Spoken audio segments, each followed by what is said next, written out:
again for, becoming the intercessor for the nation as well as for the people. All right. Good evening to all of you on site as well as online. Okay, since you've come on the dot today, I will let you be the first one to hear my short exhortation. So for today, it's going to be a little bit different because I'm going to do the exhortation first for the early bird, and we'll do the worship after this. Okay.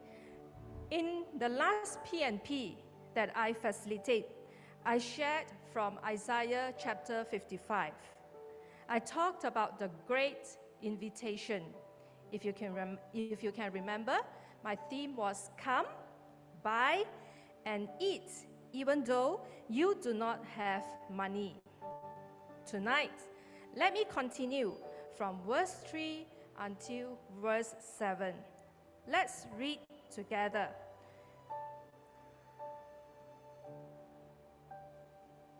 Verse 3. Give ear and come to me. Listen, that you may live.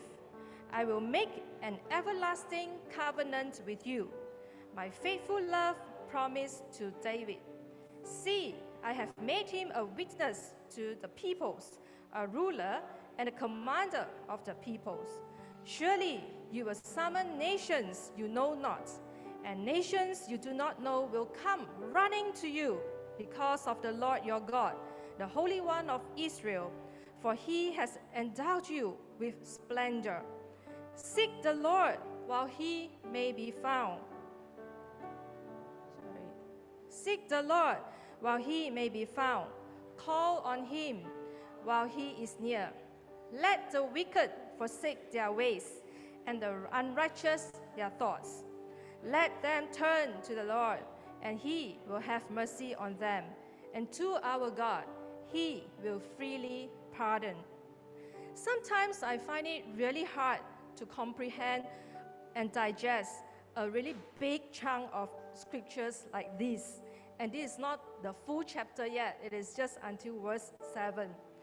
I break it into parts for clearer understanding. For this, I read the 7 verses again and again, and God helped me to visualize the context for easy understanding. And here what I got.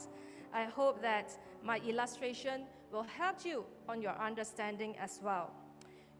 As I read, you can also relate my illustrations below with the verses line by line, if you have your Bible with you.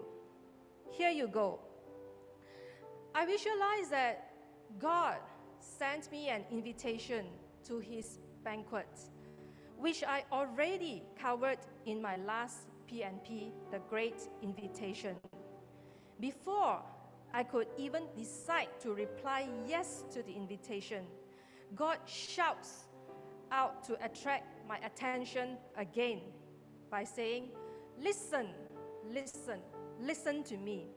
He persuades me by preparing my expectation of what to anticipate when I join the banquet. Not just one word or 2 words with his persuasion, but he picked one of his favorite guests, David, as an example.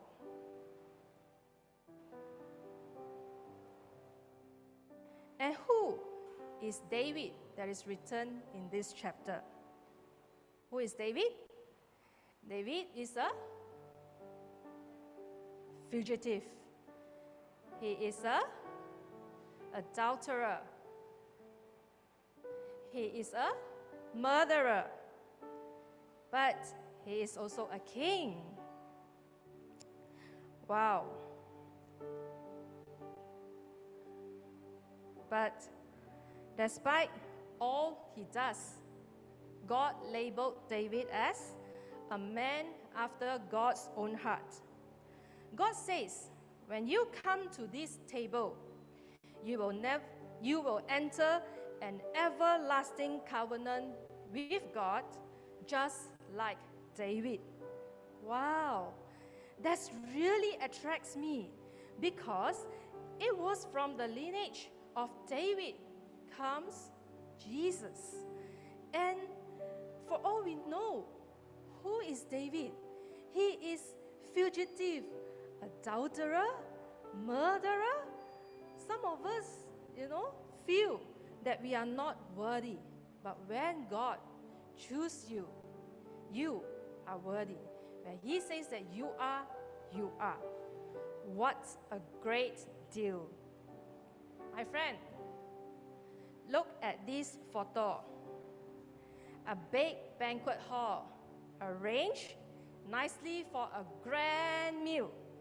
If you can remember the last time you attended such a grand dinner, maybe 2 years ago, how many servers were standing around to look after your request? As Asian, Ipoh people, we will request for chilies, garlic, soy sauce, more water, more tea, hot water, cold water, etc. God being our host, He is always stand by us to look after our needs, similar to the servers around the tables. Jesus has said that He come not to be served, but serve us.